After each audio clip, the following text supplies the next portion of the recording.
The River That Remembered Names. Chapter 1. The Drought of Omi-Ara. The sun had become a tyrant. Day after day, it burned without mercy, turning the farmlands of Omi-Ara into a bed of cracked bones.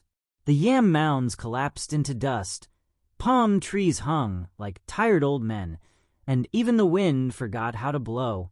Children with swollen bellies sat by the dry wells, staring into empty gourds. Goats bleated weakly, and mothers sang songs of comfort with cracked lips. Oloran Majika Kuanai, Ebi, O God, don't let us die of hunger. The once mighty river Oshimiri, the heart of the kingdom, had shrunk into a snake of mud. Fishermen abandoned their canoes.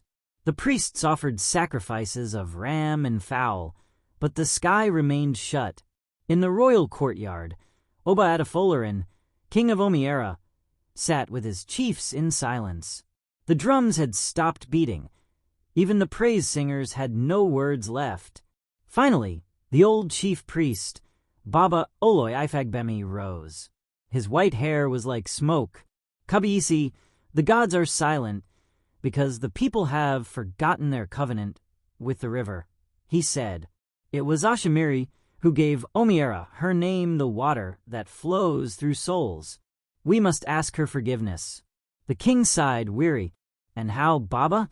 The priest's eyes glowed faintly in the firelight. The oracle must speak. Chapter 2. The oracle's voice.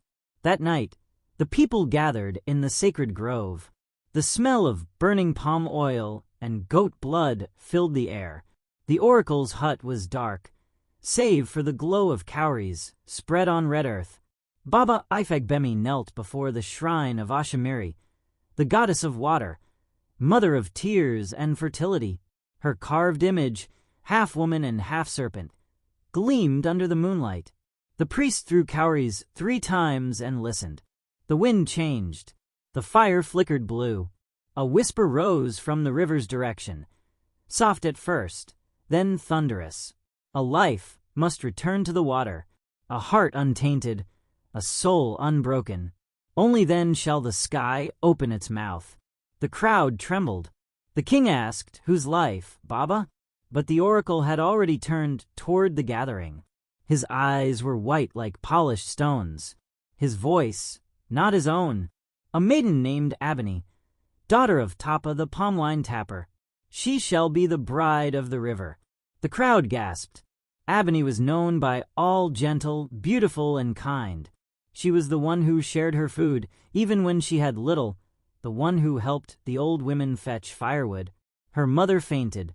Her father screamed, "No, not my only child." But destiny had already spoken. Chapter 3.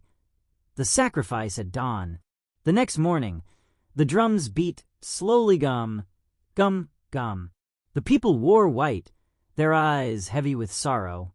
Abeni walked at the front, her wrists tied with cowrie beads, her wrapper of white cloth glimmering like moonlight.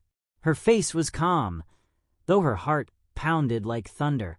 Behind her, the women wailed and sang. Abeni Omo Tapa, Ma Loesai, Omi, O, Oshimiri, Afai O Suin, Aya Rien Suinkuin, Baba Rien Kigbi. Abeni, daughter of Tapa, go not to the water. Oshimiri will lay you to rest. Your mother weeps, your father cries. When they reached the riverbank, Baba Ifagbemi stood waiting with the royal guards. The king himself was there, his face shadowed by guilt. Abeni turned to her parents. "Mommy, Baba, do not weep. If my death brings life, then let it be."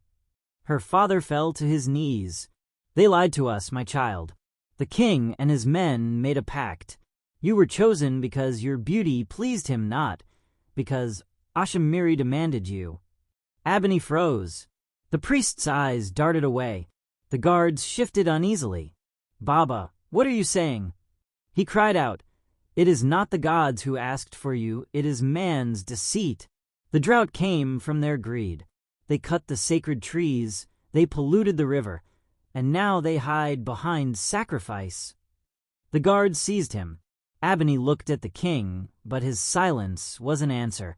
The truth pierced her heart like a spear, yet she smiled sadly. Then let the river judge between us. And before anyone could stop her, Abeni walked into the water. Step by step, waist deep, neck deep, the river, once still, began to shimmer. Then it swallowed her whole.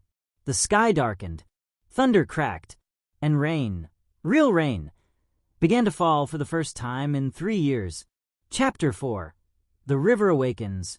Beneath the surface, there was no death, only transformation. Abeni opened her eyes to a world of light and water. She floated in a realm where fish glowed like stars and corals sang in whispers. A soft voice called, "Abeni."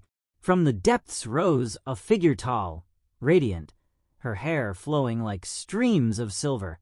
Her eyes held centuries of wisdom. "I am Oshimiri, the mother of waters," she said. "You entered my home with a pure heart. The river has accepted your sacrifice." Abeni knelt, awed. "If it brings peace to my people, I am content." The goddess smiled sadly. "But they betrayed you, child. You died not for the gods, but for their lies. Do you forgive them?"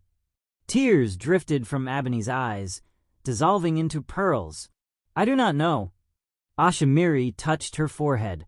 "Then learn, for the river remembers names, even those who wronged you." She lifted her hand, and Abeni's body began to shimmer, transforming into something more than human. Her skin glowed faintly blue, her hair became like flowing water, and her voice carried the echo of waves. "You shall dwell between worlds," said Oshimiri. "The water will be your home, but the wind will carry your heart. When the time comes, the river will rise and justice will flow with it." The goddess vanished, and Abeni slept in the depths, dreaming of storms. Chapter 5. The Return of the Water. The rain fell for 7 days and nights. Rivers overflowed, crops sprouted again, and laughter returned to Omi-Ara. The people praised the gods and sang Abeni's name. But peace was short-lived. Strange things began to happen. The river spoke in whispers at night. Fishermen said they heard a woman singing beneath the waves a sad, haunting tune that made their nets tremble. Some who mocked the sacrifice drowned mysteriously, pulled under by invisible hands. Baba Ifagbemi warned the king, "The river is restless. Oshimiri remembers the truth." But the king dismissed him. "The drought is over. The gods are appeased."